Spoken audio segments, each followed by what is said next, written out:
Por eso vamos a conversar vía telefónica con el señor José Miguel Villalobos. Él es el abogado de la esposa de Juan Carlos Bolaños, Ana Laura Suárez. Le damos los buenos días. José Miguel, buenos días.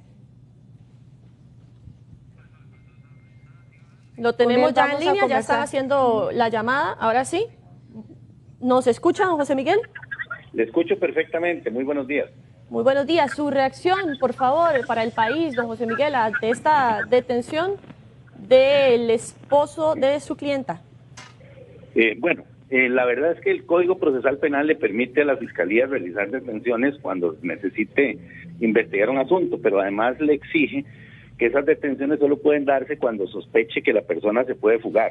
Si no tiene esa sospecha, pues es obvio que lo que tiene que hacer es enviarle una orden de citación para que la persona se presente a la Fiscalía con su abogado sin necesidad de ir a detenerlo. A veces parece que esto es una parafernalia, así como un show, para satisfacer ciertas ansias de la opinión pública que huele sangre y disfruta como la hiena del olor de sangre. No toda la gente es así, pero lamentablemente muchos sí, y no era necesario toda esta parafernalia para que don Juan Carlos se presentara. Ya él llevaba semanas pidiendo que lo llamaran para ser indagado en la Fiscalía. Se había presentado con el abogado de él, que es el doctor Juan Marcos Rivero, había ofrecido toda la prueba, había abierto el secreto bancario para que todas sus cuentas fueran revisadas. Así que estas cosas pues, son para efectos de la opinión pública nada más. Don José Miguel, usted sin duda tiene mucha experiencia en este tipo de casos tan complejos, tan amplios y donde hay figuras públicas involucradas. Como abogado, ¿qué nos puede decir de todo este caso, de lo que se ha dado a conocer? Sorprende aún cuál es la causa o los delitos que le pueden estar imputando a don Juan Carlos Bolaños. Y digo que sorprende porque durante semanas este país ha escuchado de un delito del que antes nunca había oído, que se llama tráfico de influencias. Y todo el mundo ha hablado de eso en redes sociales, en medios de comunicación. Inclusive se habló de la causa que se desestimó contra don Otto Guevara y don Víctor Hugo Morales por este tipo de temas. Pero nadie se lee el artículo 52, que es el que regula el tráfico de influencias, y la gente opina pues sin saber, y habla de que simplemente hacer una llamada o pedirle un favor a alguien en la función pública ya configuraría ese delito, lo cual es falso. La ley exige que tiene que ser para obtener un beneficio indebido, es decir, ilegal. Y aquí nadie ha planteado que ninguno de estos beneficios sea ilegal, nadie ha planteado que nadie haya traficado influencias para obtener créditos en el BCR, las auditorías han dicho que esos créditos fueron bien otorgados, y ahora lo que se discute es si se incumplió el contrato o no, si hay incumplimientos contractuales de las empresas de don Juan Carlos con el Banco de Costa Rica o no. Esa es la discusión de los últimos días.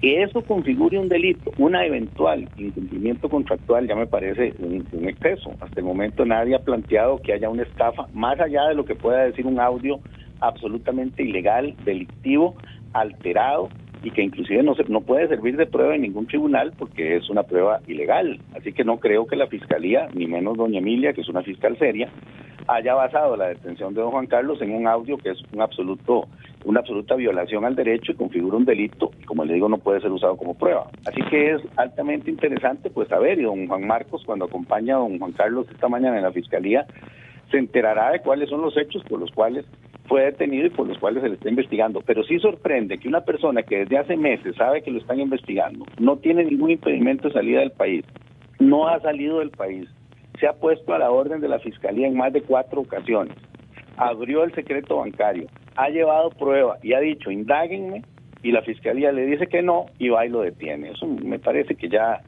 tristemente nos recuerda algunas acciones de un fiscal general de hace varios años de triste memoria. Don José Miguel, una consulta importante tal vez.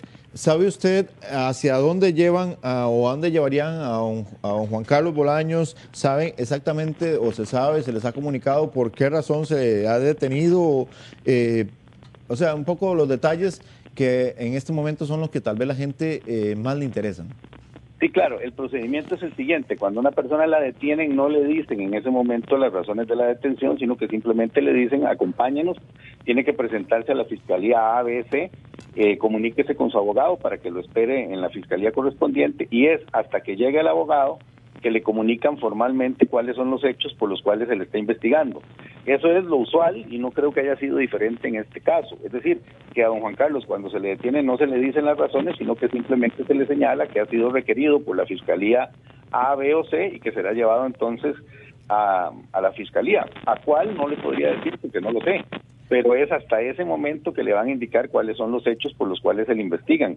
Eso puede sorprender a la gente, pero es así. Tal vez mucha gente ve en televisión que cuando una persona lo detiene le entregan una hoja y que supuestamente ahí vienen los cargos. No, así no funciona el sistema, sino que la persona debe acompañar a los agentes del OIJ, presentarse a la fiscalía, que le indiquen, y ahí espera al abogado, y es hasta que llegue el abogado que le indican las razones por las cuales es detenido.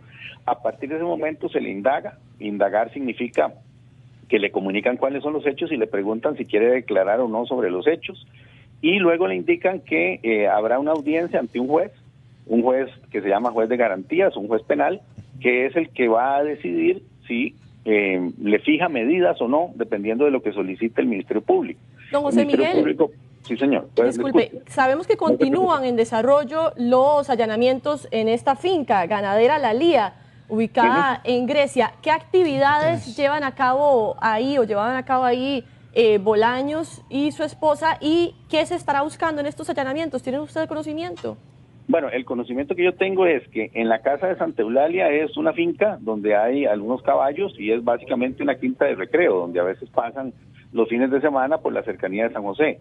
En Grecia también hay otra vivienda donde también lo que tienen es actividades de tipo recreativa. No hay absolutamente ni oficinas ni nada por el estilo en esos lugares. ¿Lo usaban para reuniones de trabajo, de negocios, don José Miguel? No, son lugares de recreo.